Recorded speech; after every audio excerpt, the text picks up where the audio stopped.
Lost by David Wagner. Stand still. The trees ahead and bushes beside you are not lost. Wherever you are is called here, and you must treat it as a powerful stranger, must ask permission to know it and to be known. The forest breathes. Listen. It answers, I have made this place around you. If you leave it, you may come back again, saying, here. No two trees are the same to raven. No two branches are the same to wren. If what a tree or a bush does is lost on you, you are surely lost. Stand still. The forest knows where you are. Let it find you.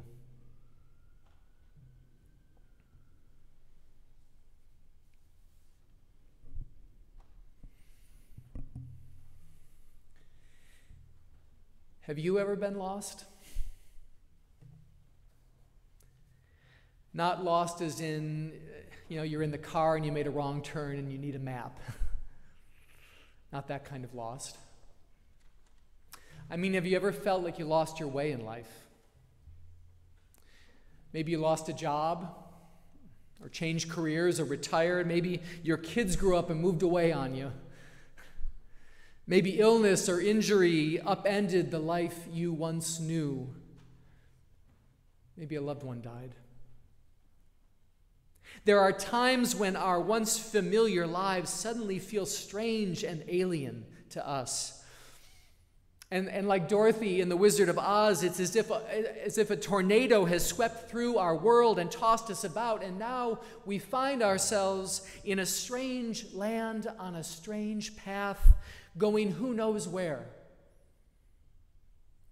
Nothing but a loyal dog tethering us to the life we once knew.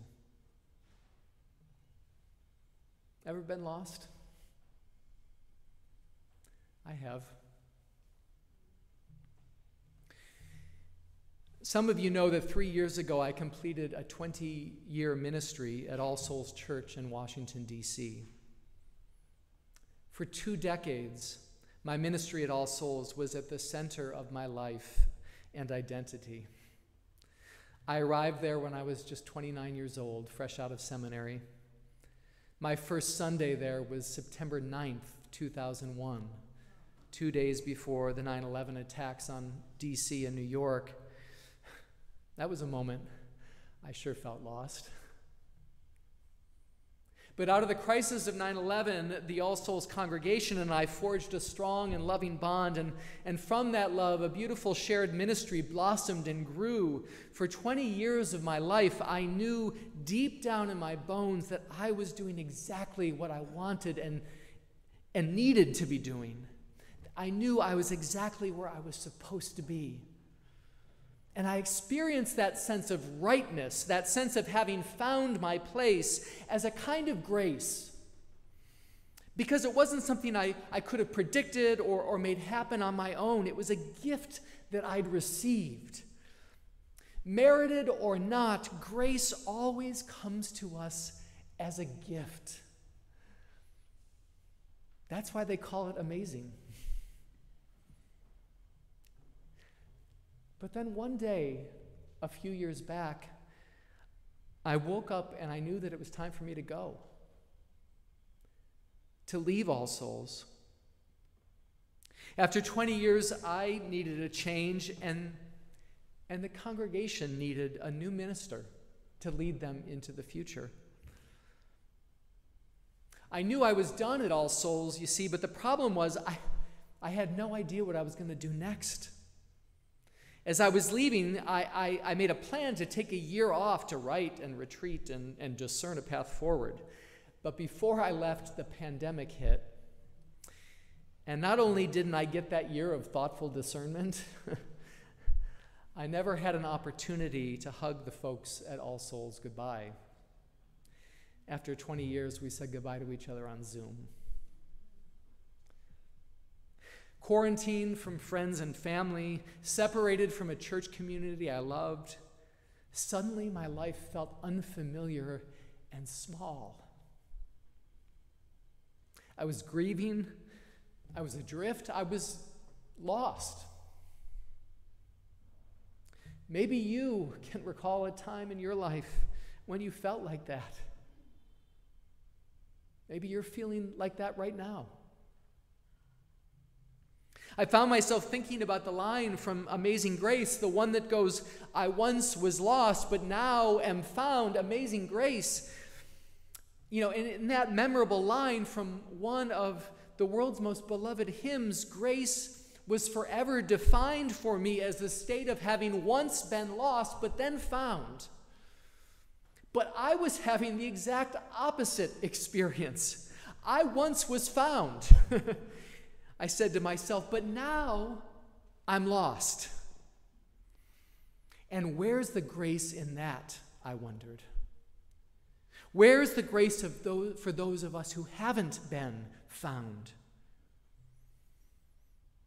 So I decided to go looking for it, searching for the grace that comes only to the lost.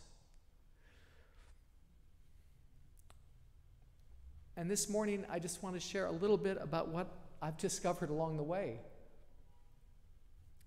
Early in my search, I came across a line from the author Kathleen Norris that I found both reassuring and unsettling. Kathleen Norris writes, "For grace to be grace, it must give us things we don't know we need and take us places we don't want to go."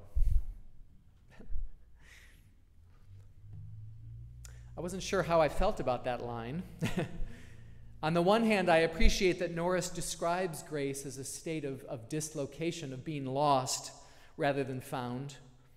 On the other hand, I didn't really like the part about being given gifts I didn't want and being taken places I didn't want to go. That part sounded hard. But after 3 years of searching for grace for the lost, I've discovered that Norris's words are pretty spot on. Whether we ask for them or not, there are gifts that come to us when we're lost. And for me, you know what the first gift was? It was humility.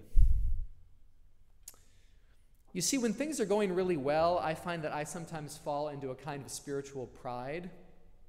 Right? I get a spiritual chip on my shoulder, if that exists, if such a thing exists. You know, pride says, who needs grace anyway? I'm managing pretty well all on my own, aren't I? But when life brings us to our knees, when we're lost, then we start thinking, maybe I could use some help. Maybe I can't do it on my own. Maybe I could use a little grace in my life. The word humble comes from the same root as humus, as earth and soil, right? For me, humility is the plow that tills the soil of our spirits so that they are prepared to receive the gift of grace. This relationship between humility and grace actually plays right out in another line from the hymn Amazing Grace. I'm not sure if we've talked about this before, but have you noticed that in our hymnal, the lyrics to Amazing Grace have an asterisk in them?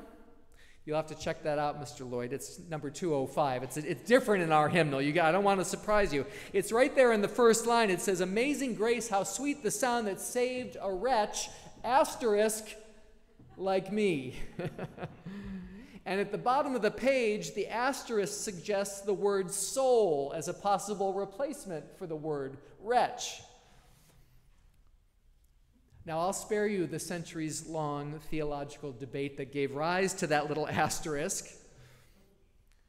But my experience is that Many folks who come to Unitarian Universalism have left faiths that leaned hard on the wretch side of the equation, placing a lot of emphasis on human sin and guilt.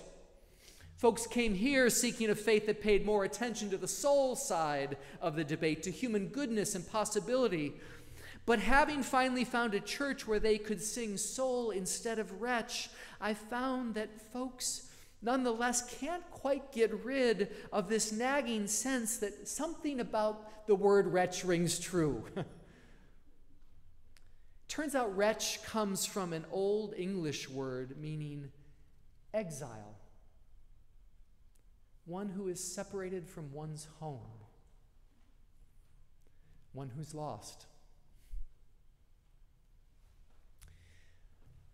Over the years, I've come down on both sides of this wretch soul debate, but lately I've taken to singing the word wretch in Amazing Grace with real gusto. It's kind of a chance for me to embrace my inner wretch, if you will. That part of me that is broken, that is imperfect, that is lost. It's a way for me to welcome home that part of myself that pride had exiled. And that homecoming has been, for me, one of the great gifts of being lost.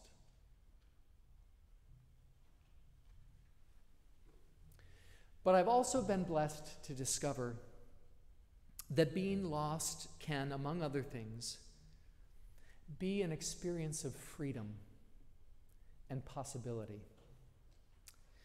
Being lost briefly opens a window in our lives for new and previously unimaginable possibilities to enter in. Consider this poem by the Buddhist poet Gary Snyder. Snyder writes, "I drove down the freeway and turned off at an exit, then went along a highway till it came to a side road and drove up the side road till it turned to a dirt road full of bumps and stopped. I got out and walked up the trail, but the trail got rough and it faded away. Out in the open, everywhere to go." At first, Snyder's poem looks like a story about getting lost, right? The poet starts out cruising down life's highway, all's well, the path is clear, the road is broad, but then he takes an exit and his path gets detoured by side roads and dirt roads and dusty trails until it disappears altogether. And it would seem that the poet's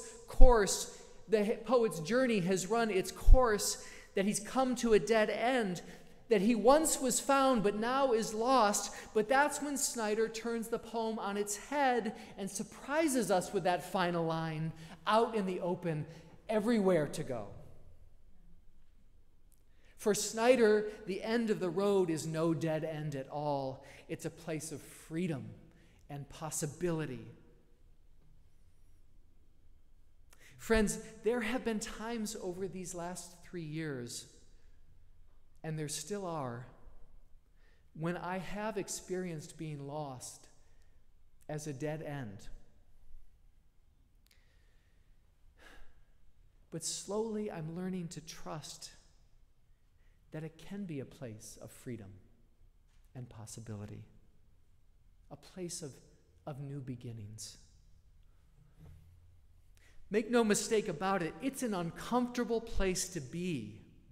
This in-between place where one path has ended, right? But another has yet to reveal itself. But if we can stay in this uncomfortable place long enough, if we don't let our anxiety shut it down, if we don't let our fear take us back along the path to the old highway again, then this in-between place can indeed be a place of abundant possibility, a place where previously unimaginable paths emerge for us.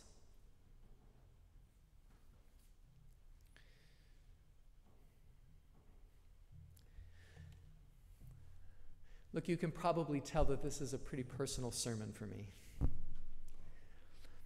But I'm preaching it in the hopes that it's personal for you too. And I wonder if it isn't also pertinent to this congregation. I wonder if Snyder's poem isn't one way to describe the place that First Parish finds itself in right now. Right? You know, for 400 years, this congregation has followed a broad and well-worn path. If we weren't always sure where we were going, at least we were sure that we belonged, right? Secure in our place in the world here in Cambridge, right in the heart of the square. But between a pandemic, the loss of a minister and staff, and an honest reckoning with our history, its legacies of oppression as well as liberation, perhaps the path forward feels less clear now. With all the changes going on in American religious life, there isn't a religious community out there that isn't wrestling with some version of this, some version of the question, where do we go from here? Some have prophesied the beginning of the end of the religious community in America, but I don't see it that way. I see this moment as a place of infinite possibility for First Parish and for all of us.